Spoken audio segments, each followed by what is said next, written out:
오늘 보혈 기도문 강의 세 번째 시간입니다. 먼저 옆에 있는 분들하고 이렇게 인사할게요. 사랑합니다. 축복합니다. 네, 믿음으로 선포하는 겁니다. 네. 사랑하는 마음이 안 들어도 믿음으로 선포할 수 있거든요. 네. 네. 자, 우리 먼저 실습 한번 해볼게요. 이 슬라이드 두 번째 한번 봐주세요. 우리 머리에 임한 예수님의 보혈의 능력, 이것을 같이 실습을 하고 시작하겠습니다. 보혈 기도문의 파트가 여러 개 있는데 그 중에서 특별히 머리, 가슴, 이 배, 이 부분이 제일 중요한 것 같아요. 사람들이 이 머리의 거짓 진리의 생각들 때문에, 또 감정적인 부분 때문에 되게 많이 고통하고 하나님을 믿는데 되게 힘겨워하잖아요. 그 부분이 되게 중요한 것 같은데 뭐가 안 되나요? 윈도우 오류 소리가 계속 나네. 네, 되나요? 네, 네, 네, 네. 이제 머리에 임한 예수님의 보혈의 능력, 그걸 같이 할 텐데 여러분들 집에서 특별히 그 부분에 좀 집중하시면 여러모로 좋을 거예요. 우리가 알지 못하고 드러나지 않지만 이 생각들이 거짓 진리들로 이렇게 사로잡혀 있는 부분들이 많이 있거든요. 그래서 그런 부분들이 해결되면, 네, 그걸 눌러주세요. 저거 확인을 마우스 포인터를 옆으로 넘겨서 눌러주세요. 네, 됐나요? 네, 됐네요. 자, 내 머리에 임한 예수님의 보혈의 능력, 그것을 눈을 감으시고 머리에 예수님의 보혈이 임하는 것을 생각하면서 두 번 같이 선포하겠습니다. 시작. 내 머리에 임한 예수님의 보혈의 능력, 내 머리에 임한 예수님의 보혈의 능력. 제가 세 번만 더 할게요. 시작. 내 머리에 임한 예수님의 보혈의 능력, 내 머리에 임한 예수님의 보혈의 능력, 내 머리에 임한 예수님의 보혈의 능력. 네, 됐습니다. 이제 그 머리를 바라보시면서 그 다음에 말씀을 같이 선포하겠습니다. 시작.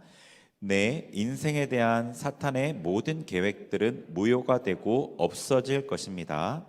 나를 해할 마법이나 점술은 더 이상 없습니다. 한 번 더요. 내 인생에 대한 사탄의 모든 계획들은 무효가 되고 없어질 것입니다.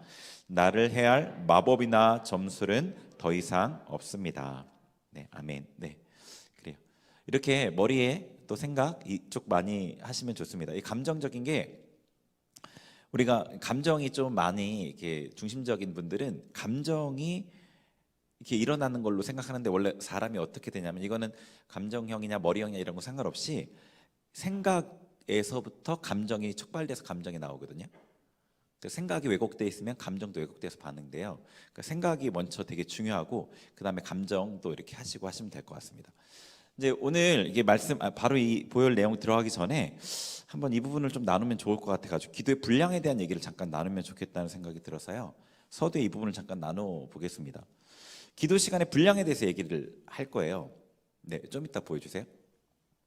이제 기도 시간에 분량에 대해서 이제 얘기를 하면 약간은 율법주의 같은 생각이 드는 경우가 있어요. 뭐 어떤 분량, 채워야 되는 것, 어떤 그런 걸 얘기하면 약간 율법주의 같은 거 아닌가 이런 느낄 수 있는데, 그런데 이제 하나님의 백성이 욕심을 따라 기도하지 않고 믿음으로 기도한다면, 기본적인 기도의 전제 조건이죠. 그 하나님의 백성이, 그럼 이 분량이라는 것은 정말로 중요한 거죠. 분량이라는 건 정말 중요해요. 근데 제가 여러분한테 좀 약간 이제 조심스러운 것은, 이게 여러분에게 어떤 정죄감을 주거나 그런 게 되지 않아야 되거든요. 그러니까 그렇게 받지 마시고 어떤 하나의 기준 같이 그냥, 그러니까 뭐 내가 어느 만큼 해야 되는지에 대한 그런 기준 같이만 생각하시면 돼요. 그래서 그 기준을 당장 해야 되는 게 아니고 여러분이 이제 해가면 되는 거니까 좀 편한 마음으로 보셨으면 좋겠어요. 그래서 이 기도의 분량이 되게 중요한데, 이제 이 땅에서는요, 이 땅의 법칙이 적용이 돼요. 그러니까 땅의 법칙이 신문대로 거두는 법칙이잖아요. 영적인 일도 예외가 아닙니다. 그러니까 만약에 여러분이 어떤 악기를 배울 때 그 악기를 집중해서 연습한다는 전제 아래서는 연습에 투자하는 시간에 비례해서 실력이 늘어난단 말이에요. 이 영적인 것도 똑같아요. 기도도 말씀도 똑같은데 기도를 많이 하는 사람이 기도의 능력을 많이 경험하게 되고요. 말씀을 많이 보는 사람이 말씀을 깊게 깨닫고 계시를 경험해요. 그래서 이제 이 부분이 정말 중요합니다. 이제 물론 분량만 많으면 된다 이런 뜻은 아니지만 기도에 있어서 여러분이 어떤 성취를 얻으려고 할 때 분량이 그만큼 중요하다는 거예요. 자, 그러면 제가 1시간, 2시간, 3시간을 예를 들어서 얘기를 드려볼게요. 제가 아는 분은 하루에 12시간씩 하시는 분도 계셔요. 어떤 목사님이신데 제가 이제 그런데 이제 우리에게는 1시간, 2시간, 3시간이 최대 지금은 그런 게 아닐까 싶습니다. 우선 1시간 한번 보여주세요. 1시간 보면은요, 이제 제가 시험에 들지 않을 분량이라고 써놨어요. 왜냐하면 이 겟세마네에 보면은 겟세마네에서 예수님께서 기도하실 때 같이 함께 제자들과 기도를 했는데 제자들에게 기도 부탁을 했잖아요. 나를 위해 기도해달라. 그런데 제자들이 졸고 있었어요. 그때 예수님께서 이렇게 얘기하셨거든요. 그 말씀 한번 같이 보이시죠? 읽어볼게요. 시작. 너희가 나와 함께 1시간도 이렇게 깨어 있을 수 없더냐? 시험에 들지 않게 깨어 기도하라. 마음에는 원이로되 육신이 약하도다 하시고. 네. 여기서 이거를 뭐 그렇게 완전히 적용하기에는 조금 어떤 면에서 무리가 있지 않을까 생각할 수도 있겠지만 어떤 기도의 기준을 생각할 때 경험적으로도 1시간 정도를 하면 매일 1시간 정도를 하면 후퇴하지 않고 자기 믿음을 지킬 수 있는 것 같아요. 경험적으로 봐도. 그러니까 이건 제가 말씀을 먼저 받기보다는 경험적으로 그렇게 느끼고 나서 말씀 안에서 답을 얻었다고 보셔도 돼요. 그리고 이렇게 얘기하는 거는 저만 그러지 않고 다른 분들도 이렇게 얘기하시는 분들이 계시거든요. 그러니까 여러분이 세상을 살아가는데 어떤 세상에서 여러 가지 메시지를 받고 영향을 받고 그러잖아요. 길을 그냥 다니면 먼지가 묻는 것처럼 세상의 영향들을 받는데 그 영향들을 털어내고 씻어내는데 1시간 정도는 기도를 해야지 믿음이 후퇴하지 않는 것 같아요. 자, 두 번째 2시간 기도 한번 보여주세요. 자, 하나님의 임재 안에 지낼 수 있는 분량이라고 써놨는데 여기 말씀도 한번 읽어보죠. 시작. 내가 단위에 드릴 것은 이러하니라. 매일 1년 된 어린 양 2마리니 한 어린 양은 아침에 드리고 한 어린 양은 저녁 때에 드릴지며. 아멘. 이게 이제 출애굽기의 말씀인데 매일 드려야 될 제사에 대한 얘기예요. 그래서 여기 소제도 같이 포함해서 아침과 저녁에 제사를 드리라고 했어요. 그리고 또 뭐 어떤 게 있냐면 그 지성소 안에, 그러니까 성소 안에, 지성소는 아니죠, 성소 안에 등불을 밤과 아침에 매일 이렇게 켜 있을 수 있도록 점검하라고 그러셨거든요. 간검하라고. 그러니까 이것은요, 여러분이 하나님의 임재 안에서 지낼 수 있는 분량인 것 같아요. 그래서 한 2시간 정도를 매일매일 기도하면 이 마음에 어느 정도 이 여유가 생기는 것 같아요. 약간 충만함? 어떤? 그래서 이 정도 되면 다른 사람을 조금 도와줄 수 있게 되는 것 같습니다. 다른 사람을 조금 도와줄 수 있는 것 같아요. 왜냐하면 좀 남으니까 도와줄 수 있는 거죠. 그 다음에 이제 3시간인데 다니엘 말씀 한번 같이 읽어볼게요. 시작.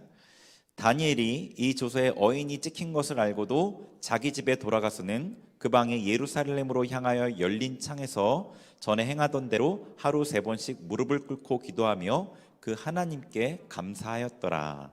아멘. 제가 여기 하나님의 영광을 세상에 드러낼 수 있는 분량 이렇게 얘기했어요. 왜냐하면 다니엘이 바벨론의 포로로 잡혀갔잖아요. 바벨론이 세상이잖아요, 그죠? 우상으로 가득한 세상. 그래서 우리가 이제 바벨론의 그런 비유로 성경에서 되게 많이 쓰여요. 계시록에 바벨론이 멸망하는 게 그 세상을 멸망하는 거거든요. 세상이.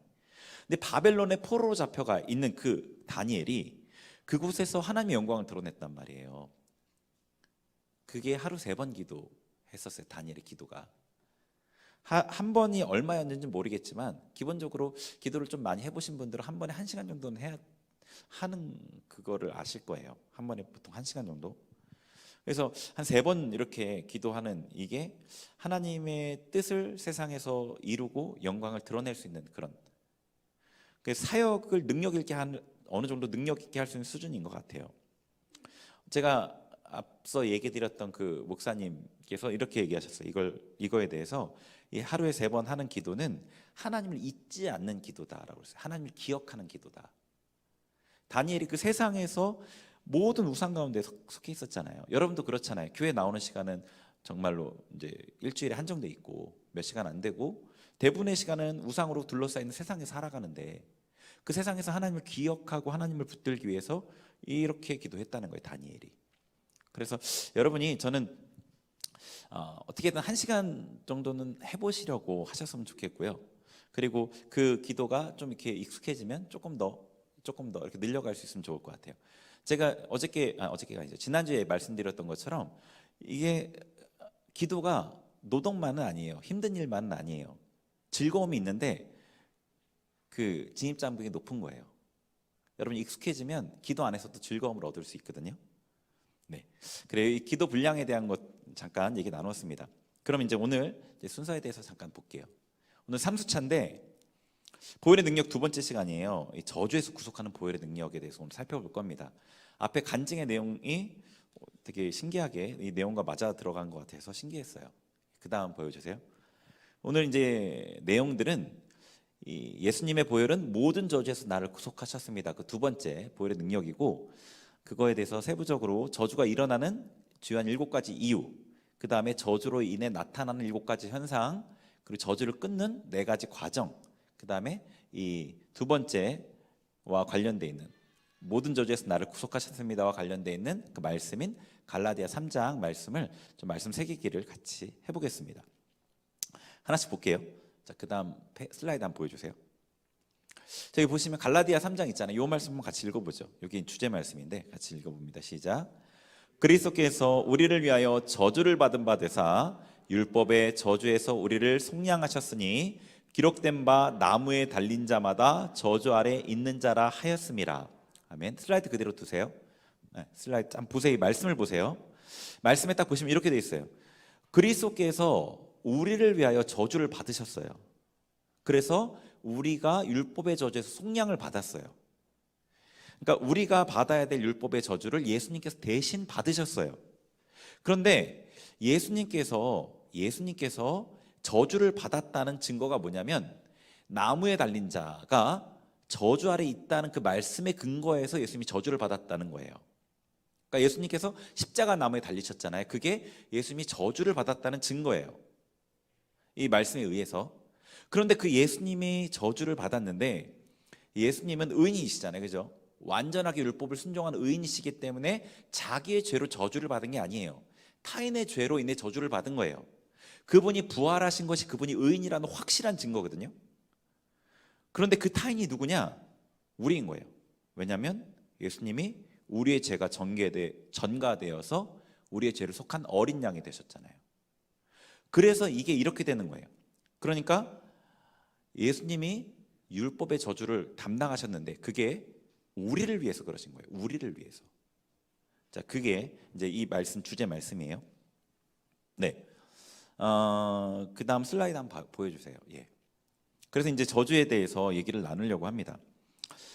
저주는 이제 사전적으로 이렇게 설명할 수 있어요. 남에게 재앙이나 불행이 일어나도록 빌고 바라는 것, 그렇게 하여서 일어난 재앙이나 불행, 이렇게 설명할 수 있어요. 저주의 내용이. 그런데 네, 됐습니다. 이제 이게 저주에 대한 게 누가 이제 자기에게 대놓고 저주를 말하거나 이런 경우는 거의 없잖아요. 그리고 약간 저주라고 이렇게 했지만 어떤 면에서 저주라는 게 너무 강렬한 느낌이 들기도 해요. 너무 강한 느낌이. 그런데 그래서 이제 내가 삶에 어려움이 있어도 이게 어떤 저주와 연관돼 있다 이런 느낌을 이렇게 말하기가 좀 어렵긴 한데, 우리가 성령 안에서 성장하게 되면 민감해지잖아요. 그러면서 내 삶에 어떤 저주가 있다는 것을 느끼게 되는 거예요. 처음엔 잘 못 느꼈던 게 그냥 이건 뭐 다 사람들이 다 그렇게 사는 거 아니야, 이런 어려움이 있는 거지 라고 생각했던 것이 성령 안에 민감해지면 그게 그렇게 느껴지게 되는 거예요. 그래서 우리 가정이나 가계와 관련된 어떤 그런 저주들에 대해서 우리가 예수님을 믿으면서 어떤 것들은 해결이 되고 끊어진 게 있지만 또 어떤 것들은 끊어지지 않는 것들도 남아 있는 거예요. 그게 이 저주와 관련되어 있는 거죠. 그런데 우리 이제 읽은 그 두 번째 능력의 말씀이 예수님의 보혈이 모든 저주에서 우리를 구속하셨다는 거잖아요. 나를 구속하셨다는 거잖아요. 그런데 어떤 저주는 끊어졌는데 어떤 저주는 끊어지지 않았다는 얘기가 어떻게 우리에게 적용이 되냐는 거죠. 네. 어떻게 우리에게 적용이 되냐는 거죠. 우리가 경험적으로는 느낌으로는 이 어떤 성령한테 민감해지면서 내 삶에 아직 해결되지 않은 이런 문제들이 있다는 것을 느끼는데 그게 어떻게 그렇게 되느냐라는 것을 우리가 이해할 수 있냐는 거죠. 우리가 이제 예수님의 그 십자가와 부활 믿음으로 인해서 구원받고 이제 그리스도 안에 있는 자이잖아요. 저주의 축복으로 옮겨졌어요. 그런데 어떤 부분이 저주로 남아 있어요. 왜냐하면 이 믿음이 우리 안에 씨앗과 같은 형태로 주어지잖아요. 그래서 이 성장을 통해서 믿음의 영역이 확장됩니다. 그래서 예전에 믿지 못했던 것들을 믿게 되기도 하고 뭐 그렇게 성장하게 되는데 확장되게 돼요. 그런데 그렇지 못한 영역에는 불신이 자리 잡고 있는 거예요. 뭐 예를 들어서 여러분이 이제 재정적인 부분에 대해서 믿지 못했었는데 예전에 돈이 없으면 불안하고 돈이 있으면 좀 괜찮고 어떤 뭐랄까요, 궁핍이 있을 때 이게 채워질 거란 믿음이 별로 없어서 어떻게든 내 힘으로 해결하려고 애썼던 그런 모습이 하나님의 어떤 감동이나 깨달음 혹은 삶의 경험을 통해서 그게 믿음으로 믿어지게 됐다고 생각을 해보세요. 그런 영역이 있잖아요. 그런 경험을 하신 분들도 있을 거고 그런 것처럼 이 어떤 부분이 점령이 돼가는 거예요. 여러분 안에 이 믿음이 자라면서 삶의 어떤 부분들이 점령이 돼가는 거예요. 근데 어떤 부분들은 점령이 안 되잖아요. 그럼 불신으로 남아있는 그 영역은 이 말씀이 온전히 경험되지 못하는 거죠. 말씀이 온전히 경험되지 못하는 거죠. 말씀이 우리 믿는 사람 앞에서 이루어지는 원리는 믿음으로 그 말씀을 받을 때, 믿음으로 그 말씀을 하나 되게 할 때 그게 우리 삶에서 역사가 일어나거든요. 근데 그 믿음으로 붙잡지 못하는 그 불신의 영역에서 그 말씀이 믿음으로 이루어지지 않는 영역이 생기는 거예요. 그런데 이제 어떤 기회에 그 영역들이 드러나잖아요. 어떤 기회에 내가 이런 부분들을 못 믿고 있었구나, 내가 이런 부분들이 문제였구나라는 거 드러났을 때 그 부분이 믿음으로 대체가 되면 그 다음에 그 저주가 끊어지고 복의 영역이 확장되는 거죠.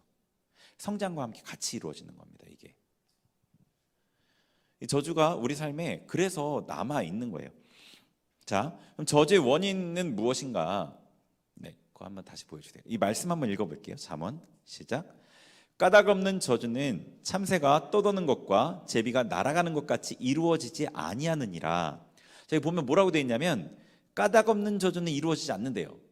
그러면 이루어졌다는 건 이유가 있다는 거죠. 그죠? 그러니까 저주의 뒤에는 어떤 원인이 있고 그 원인을 해결해야 된다는 거예요.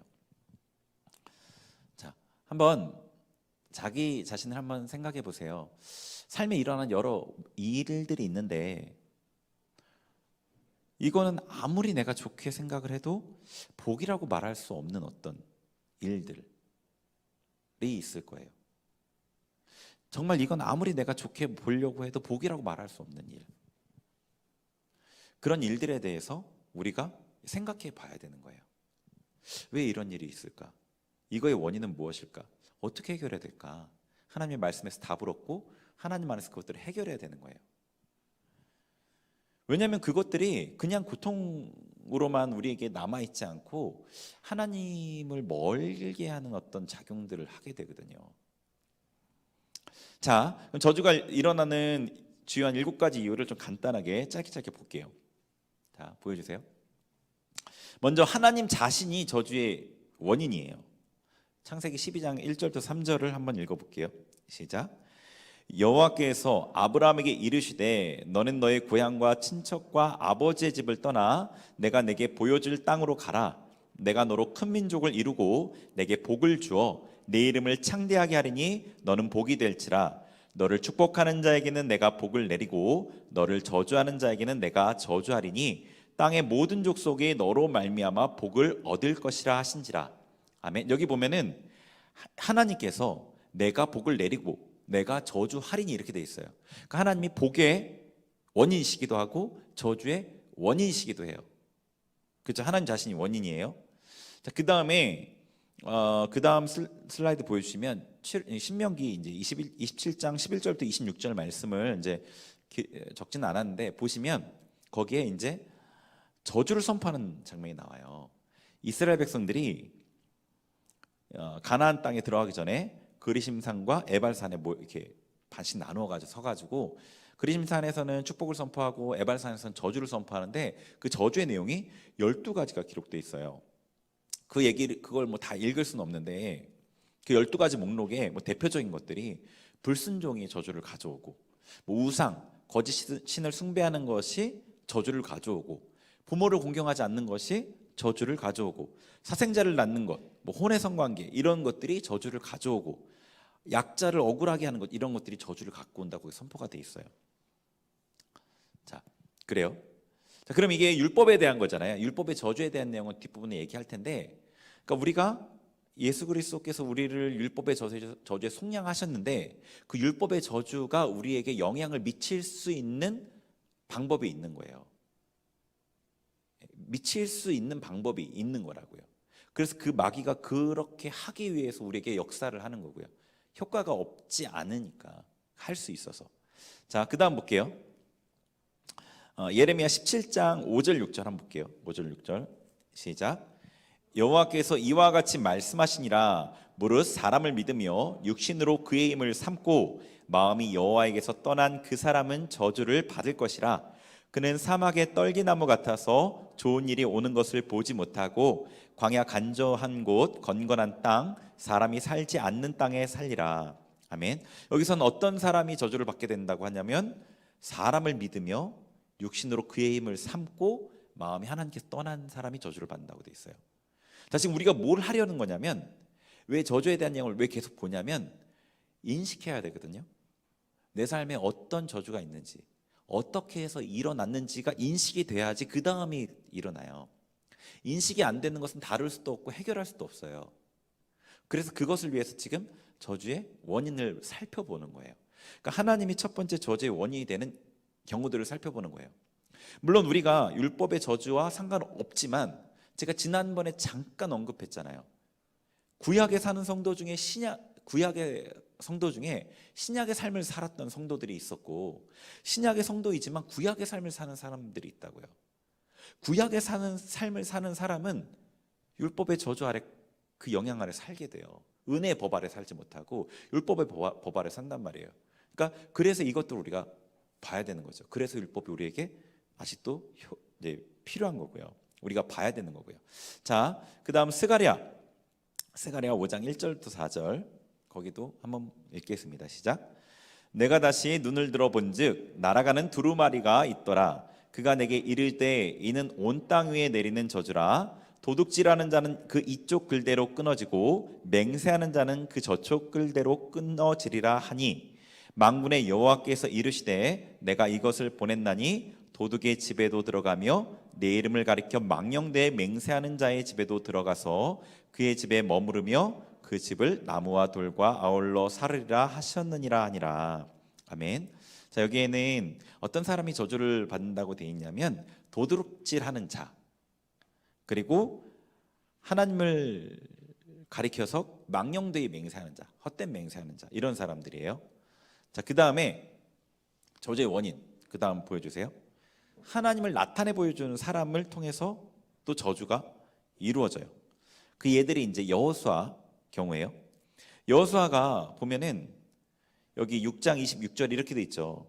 한번 그것도 읽어볼게요. 여호수아 시작. 여호수아가 그때 맹세하여 이르되 누구든지 일어나서 이 여리고 성을 건축하는 자는 여호와 앞에서 저주를 받을 것이라. 그 기초를 쌓을 때에 그의 맏아들을 잃을 것이요 그 문을 세울 때에 그의 막내 아들을 잃으리라 하였더라. 아멘. 자, 여러분 잘 아시죠? 이 저주 여리고성을 무너뜨리고 나서 여호수아가 한 저주예요. 근데 여리고성을 건축하는 자는 저주를 받을 거라 그랬어요. 하나님 앞에. 하나님의 사람인 여호수아가 말했어요. 근데 이게 열왕기상 16장 34절에 보면은 베델 사람 히엘이라는 사람이 여리고성을 건축해요. 실제로. 그랬다가 그 사람이 터를 쌓을 때 맏아들을 잃고 성문을 세울 때, 성을 완전히 완성할 때죠. 그때 막내 아들을 잃었어요. 예, 막내 아들을 잃었어요. 그게 열왕기 상에 기록되어 있어요. 그러니까 BC 1400년에 여호수아가 여리고를 향해 저주했는데 500년이 지나서, 거의 500년 정도가 지나서 그 저주가 이루어진 거죠. 자, 다윗이 또 이런 저주를 한 적이 있는데 같이 읽어볼게요. 시작. 길보아 산들아 너희 위에 이슬과 비가 내리지 아니하며 재물 낼 밭도 없을지어다. 거기서 두 용사의 방패가 버린 바 됨이니라. 곧 사울의 방패가 기름 부음을 받지 아니함 같이 됨이로다. 아멘. 이제 이게 저는 조사해 보지 않았지만 제가 그때 봤을 때는 다윗이 이제 이 저주를 선포했잖아요. 저주를 선포했는데 구약 그 시대 BC 1000년 전에 저주를 선포했는데 그 땅이 이 길보아 산이 지금까지 열매를 맺지 못한다. 그렇게 얘기를 하셨어요. 네. 자, 그리고 예수님. 이거 잘 아시죠? 이거는 한번 읽어볼게요. 시작. 이튿날 그들이 네, 아닌가요? 잠시만요. 네, 멀리서 같이 읽게요. 죄송합니다. 시작. 멀리서 잎사귀 있는 한 무화과 나무를 보시고 혹 그 나무에 무엇이 있을까 하여 가셨더니 가서 보신즉 잎사귀 외에 아무것도 없더라. 이는 무화과의 때가 아님이라. 예수께서 나무에게 말씀하여 이르시되 이제부터 영원토록 사람이 내게서 열매를 따먹지 못하리라 하시니 제자들이 이를 듣더라. 아멘. 잘 아시죠? 그래서 무화과 나무가 말라버리잖아요. 예수님이 선포 저주를 함을 통해서. 그러니까 하나님을 나타내 보여주는 사람들이 저주의 원인이 되기도 해요. 그들이 어떤 이유로 그런 저주를 하게 되는 거죠. 하나님의 마음과 어떤 감동 가운데 할 수도 있고. 그 다음에 이제 또 원인이 세 번째 원인이 다른 사람 향해 권위를 갖고 있는 사람. 이게 보통 되게 일반적이죠. 아버지는 자녀에 대해서 권위를 갖고 있고 남편은 아내에 대해서 권위를 갖고 있고 목회자는 성도에 대해서 선생님은 제자에 대해서 일정 부분의 권위를 갖고 있어요. 전적인 권위가 아니라 하나님께서 허락한 권위의 그 부분이 있잖아요. 그런데 이 부정적인 말을 통해서 저주가 심겨져요. 부모를 통해서 자녀에게. 그러면은 생각해 볼 수 있겠죠. 여러분이 자라는 과정 가운데 혹은 부부간 관계에서 혹은 어떤 뭐 선생님과의 관계에서 혹은 목회자의 관계에서 이런 부정적인 말을 들은 적이 없었는지 있었는지 부모님과의 관계에서 그런 경우가 많이 있을 수 있죠. 그런 것들 생각해 볼 수 있겠죠. 자, 그 다음에 또 원인이 되는 경우가 자기 자신이 있어요. 자, 창세기 한번 읽어볼게요. 시작.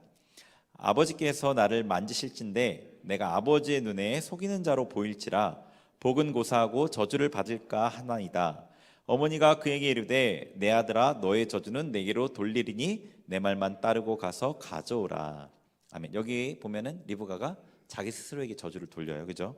그리고 좀 더 분명한 예는 유대인들의 경우인데요. 마태복음 거기 말씀도 읽어볼게요. 시작.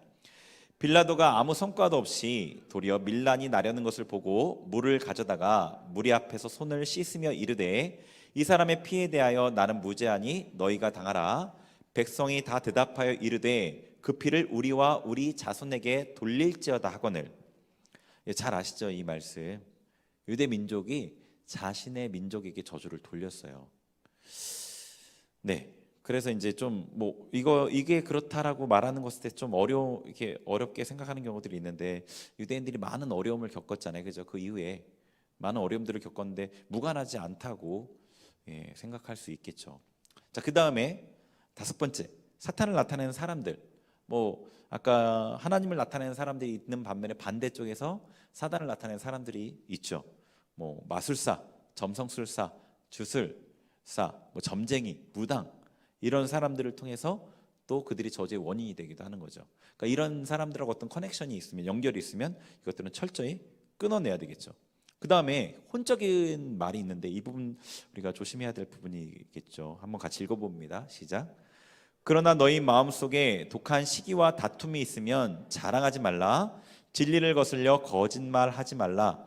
이러한 지혜는 위로부터 내려온 것이 아니요 땅 위의 것이요 정욕의 것이요 귀신의 것이니. 아멘. 자, 여기 보면은 이렇게 돼 있어요.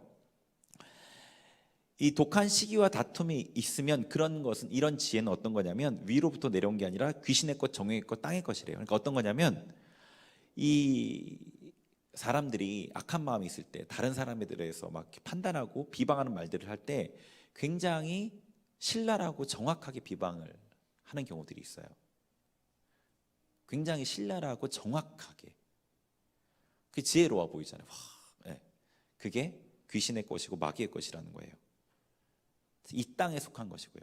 근데 이게 다른 사람들에게 이런 말을 하면 어떻게 되죠? 그 사람에게 이 말이 심겨지잖아요. 네.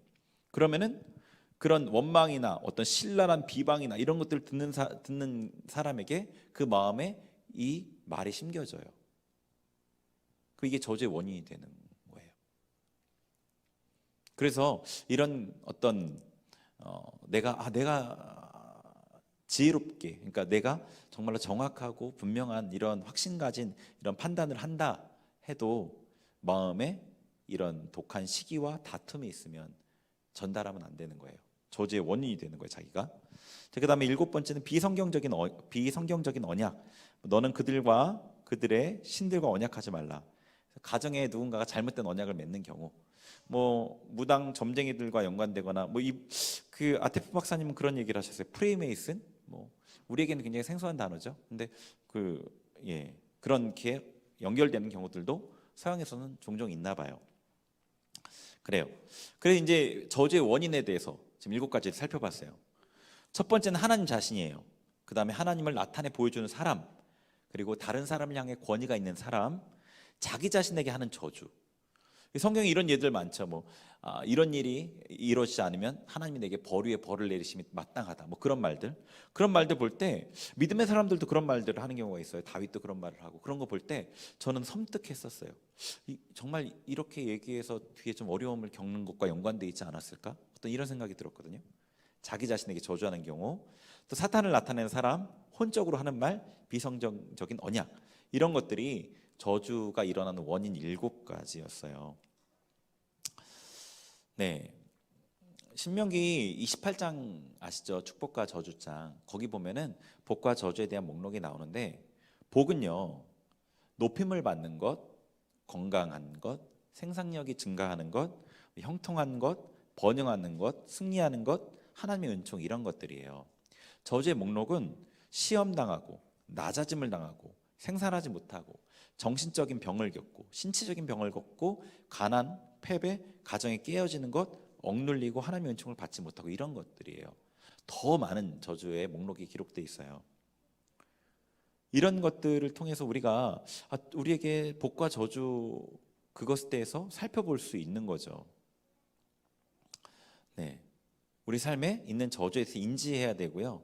그리고 그것들을 드러내야 되겠죠. 네. 그러니까 우리가 이 신약에서의 복이 영적인 복이잖아요, 그죠? 영적인 복인데, 신약에서 보면은 믿음의 선진들이 고난당하고 핍박당하는 것들이 기록돼 있어요, 많이.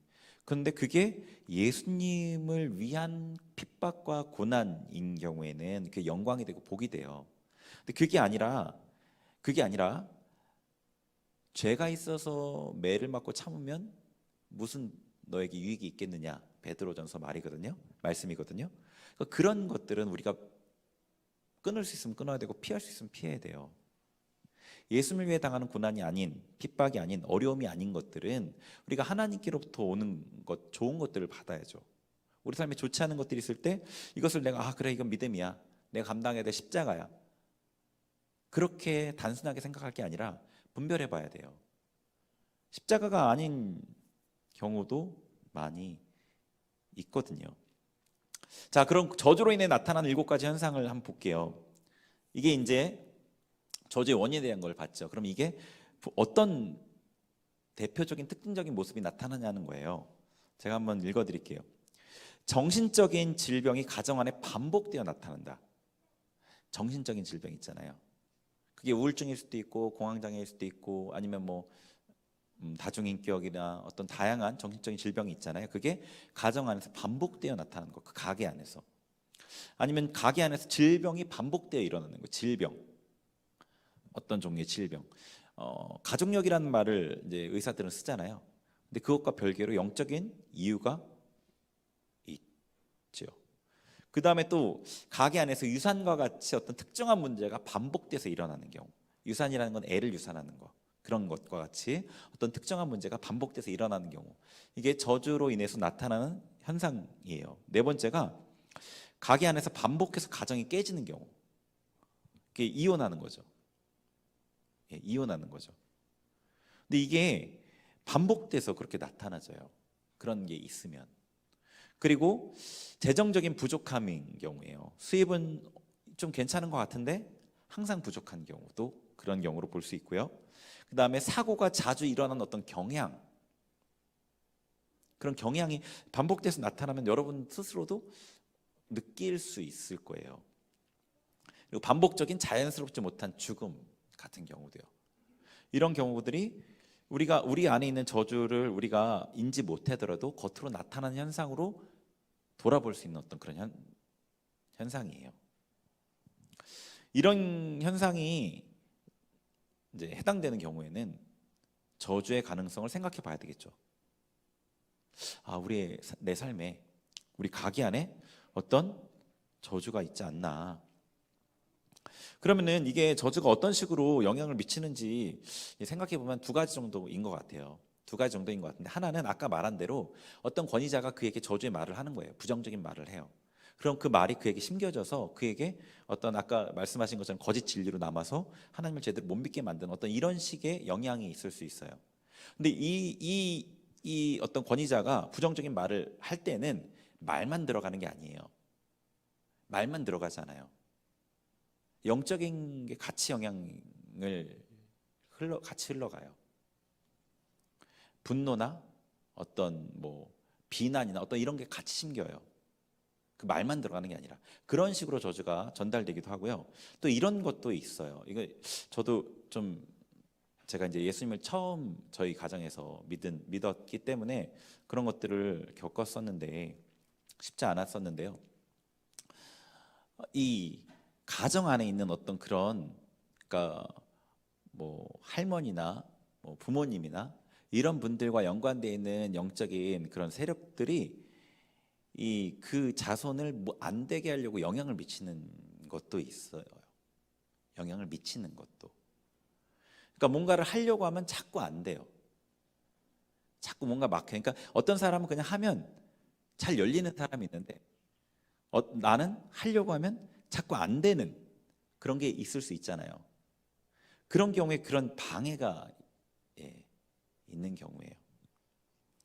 근데 아까 간증에서 또 말씀하셨듯이 그게 우리가 예수님의 그 보혈을 의지해서 끊을 수 있는 거예요. 우리가 이미 그 말씀 안에 기록되어 있듯이 그 저주로부터 상관이 없거든요. 사실은. 근데 우리가 그걸 믿음으로 취하지 못하는 영역이 있고, 우리가 그 부분에 대해서 믿음으로 반응하지 못하고 그냥 문을 열어주는 경우에 거기에서 계속 고통하고 살 수밖에 없게 되는 안타까움이 생기는 거예요. 그러니까 사실 그 저주를 이제 실행하는 자가, 마귀가 그런 일들을 실행하잖아요. 저주를 실행하는 자가 마귀인데, 마귀의 가장 큰 무기는 은폐예요. 은폐. 없다고 하면 돼요. 없다. 그러니까 우리가 이게 마귀의 일인 줄 알면 대처하기가 굉장히 수월해요. 물론 그렇다고 아주 그냥 한 번에 다 해결되고 그런 건 아니지만, 우리가 충분히 믿음과 하나님의 능력 안에 그 일들을 해결할 수 있는데, 그가 없다, 그게 있는지 모르고 분별하지 못하면 그냥 당해요. 그게 가장 마귀의 강한 능력이에요. 여러분이 그런 것들을 분별하시고 하시면 얼마든지 삶의 문제로부터 자유함을 얻을 수 있으세요. 저도 그렇게 끊어왔어요. 굉장히 많은 부분들을 끊어왔어요. 그래서 어느 순간 이제 내 삶이 좀 복되나 보다 라는 느낌을 가졌어요. 그러면서 그전과 좀 다르게 삶이 전개되는 것들을 경험했거든요. 자, 그래요. 저주로 인해 나타난 7가지 현상에 대해서 생각을 해보시고, 내 삶에도 이런 게 있는가 생각해 봐야 되겠죠. 자, 그러면은 저주를 어떻게 다룰 수 있는가 한번 볼게요. 아까 읽었던 말씀 포함되어 있는데 한 번 더 읽어볼게요. 시작. 그리스도께서 우리를 위하여 저주를 받은 바 되사 율법의 저주에서 우리를 속량하셨으니 기록된 바 나무에 달린 자마다 저주 아래 있는 자라 하였음이라. 이는 그리스도 예수 안에서 아브라함의 복이 이방인에게 미치게 하고 또 우리로 하여금 믿음으로 말미암아 성령의 약속을 받게 하려 함이라. 아멘. 자, 여기 보면은 그리스도께서 어디서 우리를 속량하셨냐면 율법의 저주예요.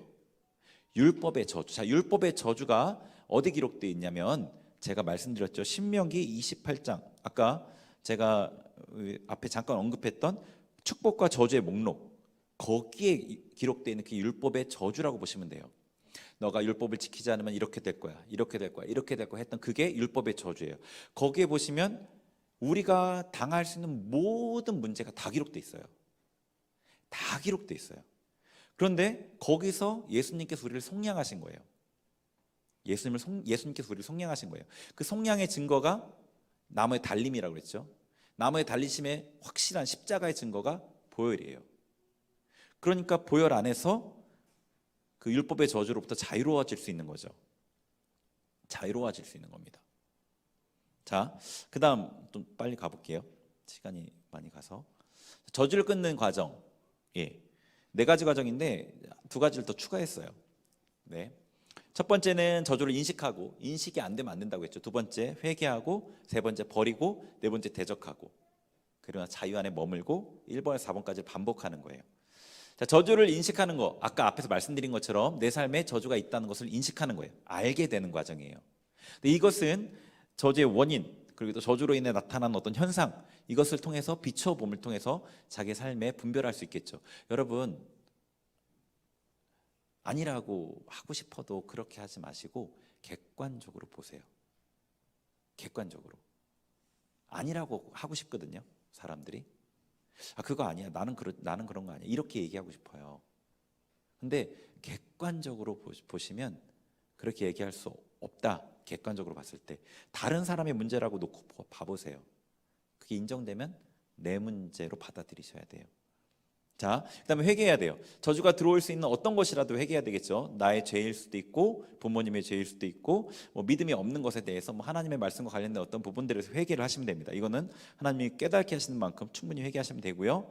버려야 되는 거예요. 저주를 가져오는 어떤 것이라도 버리시면 됩니다. 죄의 습관, 거짓된 생각, 내 안에 자리 잡고 있는 어떤 말들, 용서하지 못하는 마음, 하나님 앞에 걸리는 것들, 아까 얘기한 무당이나 어떤 이런 점술과 잘못된 커넥션, 이런 것들을 다 버려야 돼요. 그 다음에 대적해야 되겠죠. 저주에 머물게 하려는 그 사단의 모든 시도를 대적해야 됩니다. 그러니까 사단이 우리가 그런 것들을 버리고 결단하면 계속해서 그 저주의 자리에 있도록 하기 위해서 죄를 종용해요.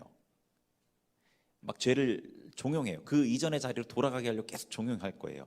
그때 믿음으로 대적하고 분별하고 대적해야 되겠죠. 말씀을 붙들고. 이 대적이 돼야 되겠죠. 그 다음에는 이제 대적을 해서 어느 정도 자유함을 누렸어요. 그 자유함을 얻었어요. 그럼 이제 이전 상태로 돌아가지 않기 위해서 거기서 자유 안에 머물러야 돼요. 싸워야 돼요. 대적하기 연장일 수 있겠죠.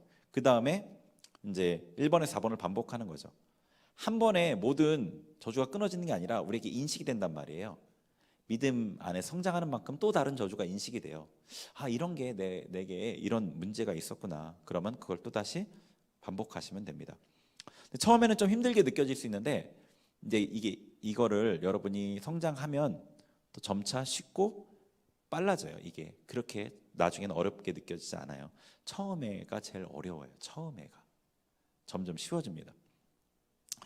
자, 그래요. 다음 슬라이드 한번 보여주세요. 이 부분을 좀 근본적으로 다뤄야 될 부분이 있어요. 그러니까 앞에 이 4가지 과정을 원활하게 하기 위해서는 이 부분이 좀 해결이 돼야 되는데, 왜냐하면 이게 은혜의 법에 해당되는 건데 구약의 삶을 살아가는 사람은 이게 어렵거든요. 그러니까 구약 시대에 신약의 성도로 살았던 사람, 신약의 삶을 살았던 사람, 모세, 다윗 얘기했죠. 근데 신약 시대 구약의 삶을 살아가는 사람이 있어요. 어떤 사람들이냐면 하나님을 두려워하는 사람들이에요. 근데 이 부분이 해결이 돼야지 이 은혜의 법 안에서 이게 수월하게 여러분에게 적용이 돼요. 물론 말씀을 붙들고 씨름하면서 이게 해결되기도 하지만 이 부분에 좀 포커스를 맞춰야 될 것 같아요. 자, 이제 신약 시대에 구약의 삶을 사는 사람이 있다고 했잖아요. 이런 사람들은 됐어요. 이런 사람들은 율법의 저주에서 자유롭기가 어렵겠죠. 은혜 법 아래 자기가 믿음으로 있지 못하기 때문이에요. 그렇다고 하나님께서 그 사람을 버리는 건 아니지만 자기가 적극적으로 하나님의 그 은혜에 반응해서 은혜 법 아래 들어가지 못하는 거예요. 그러니까 그걸 충분하게 누리지 못해요. 그러니까 이 신약 시대에 구약의 삶을 사는 사람이 어떤 사람이냐, 이거 좀 알아야 되겠죠.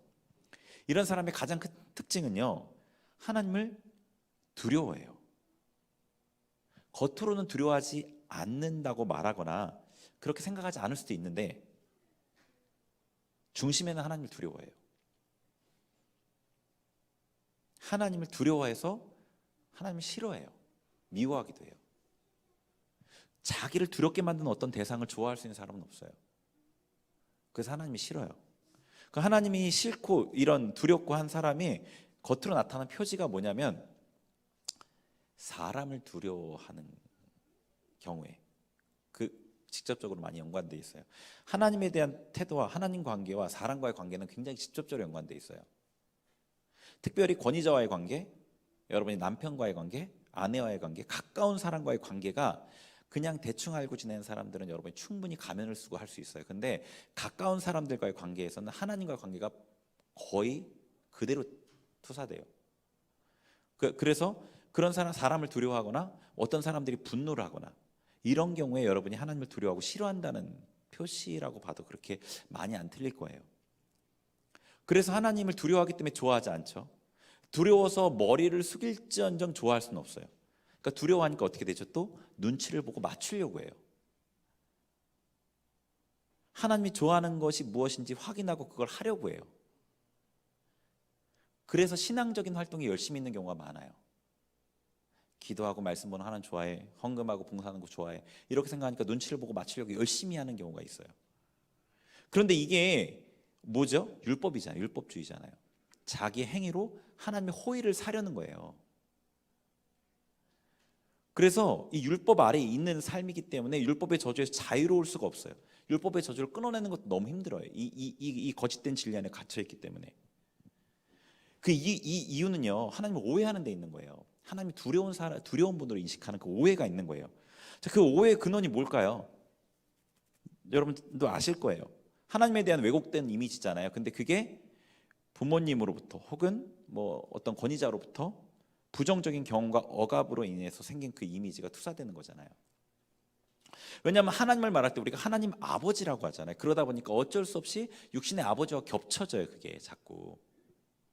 여러분이 성장하게 되면 그게 분리가 되거든요. 근데 처음에 자꾸 겹쳐져요. 그러니까 육신의 부모에게 받은 억압이 클수록 이 왜곡이 더 크고 분리가 더 쉽지 않아요. 이게요, 정말 가장 큰 거짓 진리 가운데 하나예요. 하나님에 대한 왜곡, 하나님을 오해하는 거. 이 거짓 진리 가운데 악한 영이 개입되죠. 계속해서 하나님을 두려워하고 하나님을 멀어지게 만들어요. 계속해서 악한 영이 개입돼서. 그러니까 악한 영은 여러분 안에 있는 재료를 사용해서 그걸 증폭시키고 그걸 통해서 죄를 짓게 만들거든요. 그래서 여러분이 이 두 가지를 같이 해야 되는 거죠. 대적도 하고 어떤 거짓 진리를 참된 진리로 바꾸는 이런 것들을 같이 해야 되는 거죠. 어떻게 해야 되냐? 하나님께 대한 그 성경의 참된 진리를 붙잡고 거짓 진리를 대적해야 되겠죠. 참된 진리를 붙잡고. 그러니까 어떤 하나님에 대해서 붙잡아야 되냐면 용납하시고 죄를 허물치 않으시고 아들을 우리를 살리기 죽이기까지 하신 그 하나님의 사랑을 붙잡는 거예요. 그걸 묵상하고 그걸 붙잡고 거짓 생각을 대적하는 겁니다. 자신이, 그리고 또 하나는 자기가 경험한 하나님 있잖아요. 자기가 경험한 하나님, 자기를 용납하고 따뜻하게 받아주셨던 그 하나님에 대한 그 기억을 붙들어야 돼요. 그것은 말씀과 일치하는 거거든요. 여러분의 기억이 경험이 참되다면 그걸 붙잡고 하나님에 대한 믿음을 붙잡고 나아가는 거예요. 근데 이게 쉽지 않죠. 그 보혈기도문 머리에 관련된 부분 반복해 선포하는 게 도움이 되죠. 씨름을 하다가 보면 이제 어느 순간에 거짓 진리 붙들지 않게 되는 순간이 이제 생깁니다. 거짓 진리가 나에게로부터 떠나는 그런 순간이 생겨요. 그런데 이게 어려운 게 거짓 진리를 자기가 붙드는 부분인 거 있기 때문에 그렇거든요. 그러니까 내가 거절한다고는 하는데 실제로는 붙들고 있는 경우가 많아요. 왜냐하면 이 거짓 진리는 나의 경험과 연관돼 있잖아요. 그러다 보니까 말씀보다 더 가깝게 여겨져요. 그런데 여기서 믿음이 필요한 거예요. 믿음이 필요한 거예요. 믿음으로 하나님의 말씀을 붙잡고 하나님에 대한 경험을 붙잡고, 그래서 거짓 진리와 싸우는 것. 그래서 마지막에는 어쩌면 여러분이 그래 죽어도 좋다 이렇게 해야 될 수도 있어요. 말씀대로 믿다가 내가 정말로 두려워하는 것을 당해도 좋다라는 결단이 필요할 수도 있어요. 그런데 결코 그런 일은 일어나지 않겠죠. 네, 그런 일은 결코 일어나지 않습니다. 그래서 여러분이 하나님께 대한 이 왜곡된 생각이 진리로 대체될수록 하나님 앞에 자유롭게 나아갈 수 있게 되고, 은혜의 법 아래서 신약의 성도다운 삶을 살아가는 그 기초가 놓이게 됩니다. 여기에서 이제 공동체의 도움이 굉장히 중요해요. 제가 얘기했죠. 그 사람이 나 안 할 거야라고 하는 경우도 있지만, 난 할 거야라고 말하는데 이 마음에서 이게 안 되는 경우도 있거든요. 그럴 때는 공동체 도움이 절실하죠. 하나님의 사랑을 보여주고 경험시켜주는 그런 통로로서 인내하고 수용하고 용납하고 정죄하지 않고 강요하지 않고 기다려주고, 이런 공동체 어떤 지체들을 통해서 하나님의 사랑을 이제 눈에 보이는 사람을 통해서 경험하게, 그렇게 해주는 게 필요한 거죠. 네, 그래서 이렇게 하나님에 대한 이미지가 회복될수록 여러분이 은혜의 법 아래서 믿음으로 나아갈 수 있고 저주를 끊어내기 쉬워요. 그러니까 이 두 가지 같이 가요. 여러분이 저주를 끊어내기 위해서 말씀을 붙잡고 씨름하는 것을 통해서 하나님을 경험하기도 하고, 하나님을 경험함을 통해서 이게 더 수월해지기도 하고 그렇습니다. 네, 이 저주에 대한 얘기를 같이 나누었는데요. 예수님의 그 보혈이 우리를 저주에서 자유롭게 하셨어요. 구속하셨어요. 그것을 여러분이 믿음으로 마음에 붙잡고 여러분 삶에 있는 저주라고 할 만한 것들을 끊어낼 때, 그것들이 하나씩 끊어져 가는 것들, 그리고 복의 사람이 되어져 가는 것들을 경험하시게 될 거고요. 복의 사람이 됨을 통해서 세상에 복을 흘려보내는 사람이 되게 되실 거예요. 이 부분들에 대해서 실질적인 부분이라서 굉장히 중요하다고 여겨집니다. 우리 같이 좀 시간이 가서 바로 기도를 하도록 하겠습니다.